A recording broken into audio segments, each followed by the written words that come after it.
لسروی مجاره جخانما جیلا مستنجیر اندام دسته ریوبریه ریخستنا مافن مروی هنگاو د پرسم الاستودیو میوانا ما خانما جیلا گلک بخیراتی سرچاوا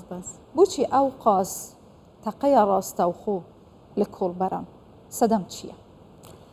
لە خۆی جمهوری ئیسلامی وا دەڕوانێتە کۆڵبەرەکان کە کاڵا یا کەلوپەلی قاچاق لە نێوان ئێران و سنوورەکانی کوردستان دێنن و دەبن بۆیە تەقیان لێ دەکا و پێشگیری بکات لە هاوردن و بردننی کاڵای قاچاق کەلوپەلی قاچاق. بەڵام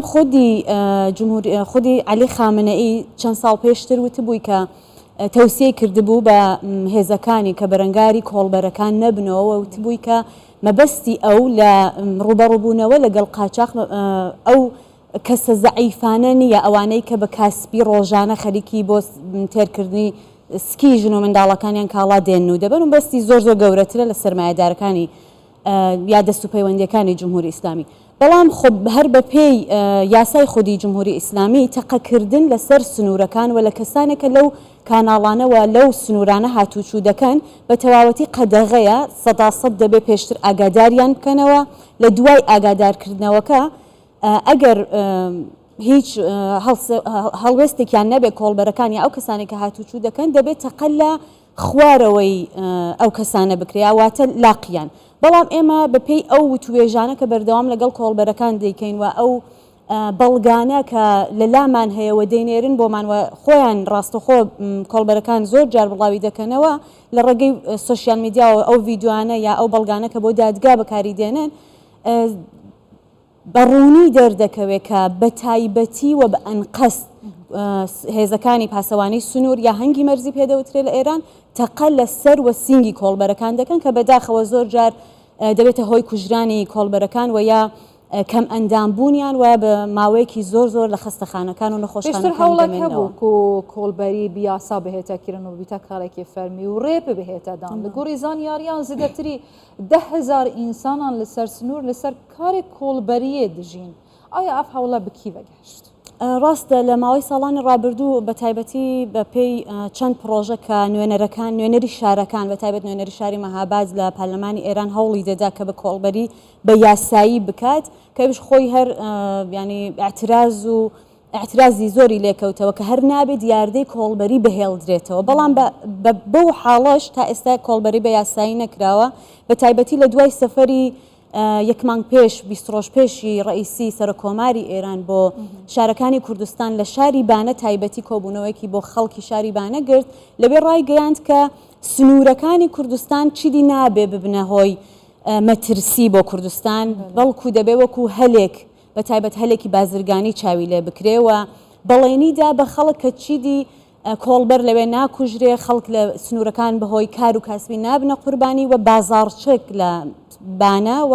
مەریوان دەکرێتەوە بە پێی ئەو بە دوواداچوونانە ئێمە لە ماوەی 20 ڕۆژی ڕابردوو کردومانە تەنها یەک ڕۆژ بەڵگەیەک لە فەرمانداری شاری بانە بڵاو بووە بە تایبەتی ڕوو لە کاسبکاران و ئەو کەسانەی کە کۆڵبەری دەکەن لە سنووری شاری بانە کە خەڵکی سەقز و بانن دەتوانن لە ماوەی یەک ڕۆژی ئیداری خۆیان بناسێنن بە فەرمانداری شاری بانە بۆ ئەوەی کە بتوانن کەڵک وەربگرن لەو بازرگانی خەڵکەکە بە دوای ئەم دەنگەوە نەچوو بوو خۆیان تۆمار نەکرد ئەگەرەکان چی؟ بەڵێ ویستم ئەوە بڵێم کە خۆیان بناسێنن بەو بازارچە مەرزیە بازارچە سنووریە کە هەلێکی کاریان بۆ بڕخسێ. بەڵام بەداخەوە خب یەکەم هۆکار ئەوەیە کە یەک ڕۆژ مۆڵەتی هەبوو ینی کەسێکە لە شاری سەقز بێ ناتوانێت بە یەک ڕۆژ خۆی بگەێنێتە شاری بانەوە خۆی لە فەرمانداری بۆ ئەو هەلەکاریە تۆمار بکە و ئەو خاڵانە کە لە بەڵگەنامەکە هەبوون بەڕاستی خەڵکی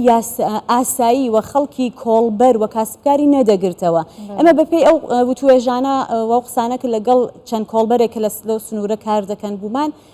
ئەوان لەسەر ئەو بڕواایە بوون کە ئەم هەلا تەنها بۆ قەرەبووکردنەوەی نوێنەری شاری سەقزوبانە فەرمانداری شاری بانەوە سەرمایەدارەکانی شاری سەقزوبانەیە و هیچ کەڵکێکی ئابووری بۆ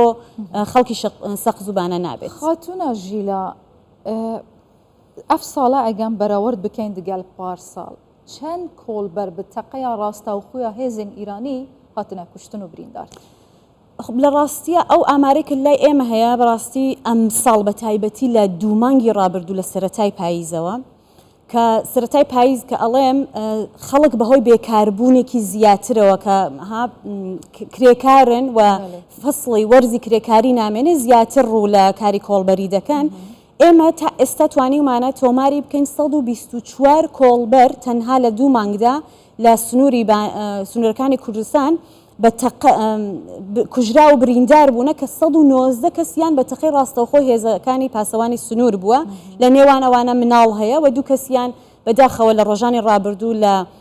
یەکێکیان خەڵکی پیرانشار بوو یەکێکیان خەڵکی سۆما و برادۆست بوو لە سەر ماڕە خەڵاتن لەم 124 کۆڵبەرە کە ئاماژەم پێکرد 190 کۆڵبەریان تەنها بە تەقەی ڕاستەوخۆ بووە لە نێوان ئەوانیشدا لە یەک مانگی ڕابردوو تەنها لە یەک مانگی ڕابردوو 10 منداڵ ینی ژێر 18 ساڵ بەداخەوە بریندار بوونە کە یەکێکیان بە تەقینەوەی مین بوو و یەکێکی و 9 کۆڵبەریشیان بە تەقەی ڕاستەوخۆ هێزەکانی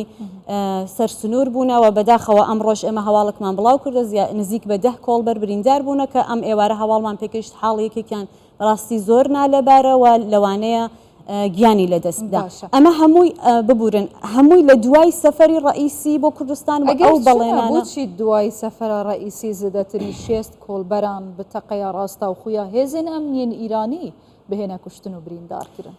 ڕاستیەکەی هۆکارەکان سیاسین و ئەمنیەتین چون هەمیشە دەستکەوتی سەفەری سەر کۆمارەکان بۆ کوردستان و بەرپرسانی ئەمنی و بەرپرسانی سیاسی ئێران بۆ کوردستان هەمیشە مەرگ بووە ئێمە هەر دەبینین خودی دیاردەی کۆڵبەری لە کوردستان بە پێی سیاسەتی بەرنامە بۆ داڕێژراوی حکوومەتی جمهوری ئیسلامیە کە بۆەوەی کە کوردستان پێش نەکەوێت لە بواری ئابوووریەوە و تا ئێستا نەبووە کە پرۆژەیەکی ئابووری وا لە کوردستاندا بمەزرێت کە پێش بگرێ بە ئەوەی کە خەڵک نەچن بۆ کۆڵبەری واتە هەلی کاری پایدار یا سابت بۆ خەڵکی کوردستان بڕەخسێنەوە تا ئێستا ئێمە هەمچی پرۆژەهایەکی وامان لە کوردستان نەبووە خەڵک ناچارن بەڕاستی ڕوو لە کۆڵبەریکەن و دەسەڵاتی سیاسی ئەمنی لە کوردستان تا ئێستا پێشی بەوە نەگرتووە کە هێزەکانی پاسەوانی سنوور ئەوە بە شێوەیەکی تونند و تیژانە تەقە لە کۆڵبەران نەکەن و ڕێڕەوێکی تایبەت یا هەر بازارچەیەکی یاسایی سنووریان بۆ باشە ژیلا خان پرسیارە سەرەکیەکە ئەمەیە ئایا بوو تا ئێستا پەرلەمان سازیên وەکە سازیên مرۆڤی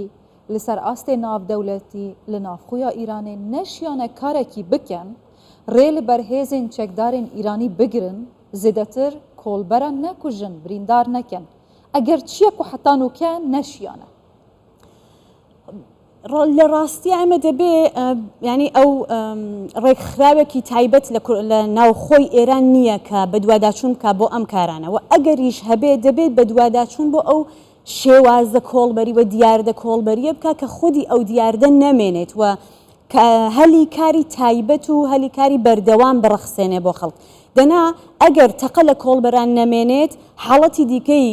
قوربانی بوون ینی کە ئەو حاڵەتانە کە دەبێتە هۆی قوربانی بوونی کۆڵبەرەکان وەکو کەوتنەوە خوارەوە لە بەرزایی وەکو سەرمابردووی وەکو چوونە سەرمین